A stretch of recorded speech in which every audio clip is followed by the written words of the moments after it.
புத்தக கண்காட்சி வந்து ஆரம்பமே வந்து ஓரளவுக்கு நல்லா வழக்கமாக முதல் நாள் ரெண்டாவது நாள்லாம் பெரிய அளவுக்கு கூட்டம் இருக்காது. ஆனால் நேற்று மூணாவது நாள் தான். ஆனால் வந்து வாசகர்கள் எண்ணிக்கை வந்து வழக்கத்தை விட ரொம்ப அதிகமாக இருந்துச்சு.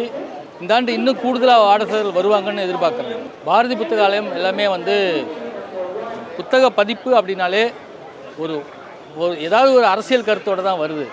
ஒன்று வலதுசாரி கருத்தாக இருக்கும், இல்லை இடதுசாரி கருத்தாக இருக்கும்.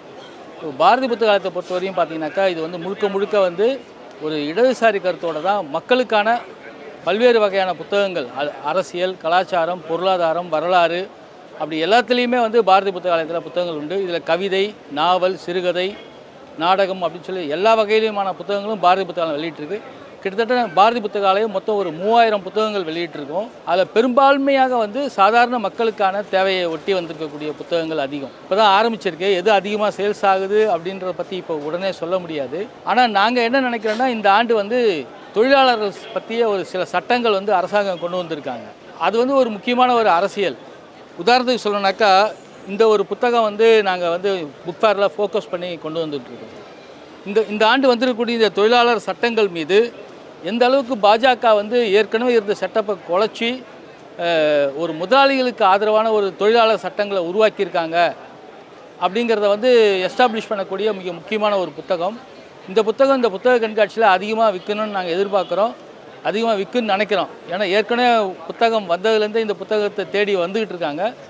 அப்படி நிறைய பேர் வந்தாங்கனாக்கா நிச்சயமாக இந்த அரசியல் வந்து எடுபடும்னு நான் நினைக்கிறேன். ஒவ்வொரு ஆண்டும் வந்து சாகித்ய அகாடமி டிசம்பர் மாதம் வந்து இந்த ஆண்டுக்கான அறிவிப்பை வெளியிடுறாங்க. இந்த ஆண்டு வந்து இந்த சாகித்ய அகாடமி கமிட்டி வந்து தேர்வு பண்ணி, கமிட்டி அனானமஸாக 3 பேர் இருக்காங்கன்னா 3 பேருமே சேர்ந்து ஒரு புத்தகத்தை தேர்ந்தெடுத்துட்டாங்க. அது தமிழ்ச்செல்வனுடைய புத்தகம் தான் அப்படிங்கிறது பரவலாக வெளியிலையும் வந்துருச்சு. அது வந்து டிவி நியூஸில் உட்பட வந்து பேனர் நியூஸாகவும் போட்டாங்க. ஆனால் வந்து அந்த நிகழ்ச்சி நடக்கிறதுக்கு ஒரு சில மணி நேரங்கள் முன்பாக அரசாங்கம் வந்து இந்தியா முழுக்க இருக்கக்கூடிய சாகித்ய அகாடமி அவார்டு எல்லாத்தையுமே வந்து நிறுத்திட்டாங்க. அதில் வந்து இந்த புத்தகத்துக்கான இதுவும் வந்து நின்று போச்சு. ஆனால் இந்த புத்தகம் வந்து மிக முக்கியமான புத்தகம். முதல் 50 ஆண்டுகளில் தமிழ் சிறுகதைகள் எப்படி வந்தது, அதனுடைய ஆசிரியர்கள் யார், அந்த ஒவ்வொரு ஆசிரியர்களும் என்னென்ன புத்தகங்கள் பற்றி சிறுகதைகள் எழுதியிருக்காங்க அப்படிங்கிறத பற்றி மிக விரிவான ஒரு புத்தகம். கிட்டத்தட்ட ஒரு 1000 பக்கங்கள் கொண்ட புத்தகம் அது. அந்த புத்தகத்தில் வந்து முதல் 50 தமிழ் எழுத்தாளர்களை பற்றி அந்த புத்தகம் வந்து பேசுது. ஒவ்வொரு எழுத்தாளரும் வந்து அவங்களுடைய சிறுகதைகளுடைய பார்வைகள், அவங்களுடைய பார்வைகளில் பெண்களை பற்றி எப்படி பார்த்தாங்க, சமூகத்தை பற்றி எப்படி பார்த்தாங்க, ஒரு அரசியலை பற்றி என்ன பார்த்தாங்க, இப்படி ஒவ்வொரு விஷயத்தை பற்றியும் அவர் வந்து டீட்டெயில்டாக வந்து எழுதியிருக்காரு. அது வந்து மிக முக்கியமான ஒரு புத்தகம். அது ஏற்கனவே எங்ககிட்ட ஒரு பதிப்பு வந்து கிட்டத்தட்ட 1000 பிரதிகளுக்கு மேலே விற்று முடிஞ்சிருச்சு. அது இப்போ 2வது பதிப்பு வந்து போட்டிருக்கோம் நாங்கள். இந்த நிலைமையில தான் சாகித்ய அகாடமி அவார்டு வந்து அதை நிறுத்தியிருக்காங்க. ஆனாலும் வந்து அந்த புத்தகம் வந்து விற்பனை வந்து குறையவே இல்லை. அந்த புத்தகத்தை தேடி இப்போ அவார்டு கொடுத்தா கூட அவ்வளோ பேர் வருவாங்களான்னு தெரியாது. அவார்டை நிறுத்தின பிறகு அந்த புத்தகத்தை நிறைய பேர் கேட்டு வந்துக்கிட்டு இருக்காங்க.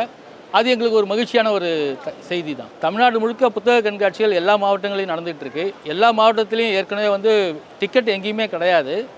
ஆனால் சென்னையில் மட்டும் ஒரு டிக்கெட் வந்து அது கிட்டத்தட்ட 45 ஆண்டுகளாக அது இருந்துக்கிட்டு இருக்குது.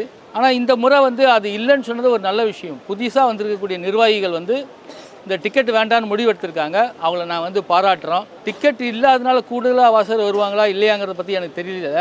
ஆனால் வந்து நிச்சயமாக வந்து இது நல்ல விஷயம். என்னென்னா, ஒரு பெரிய க்யூ நிற்கணும். புக் ஃபேருக்கு போனால் அங்கே டிக்கெட் எடுக்கிறது க்யூ நிற்கணும்னு ஒரு அம்சம் இருக்கு இல்லையா, அது இல்லாமல் போயிடுச்சு. அது வந்து வாசகர்களுக்கு ஒரு நல்ல ஒரு செய்தி தான் அது.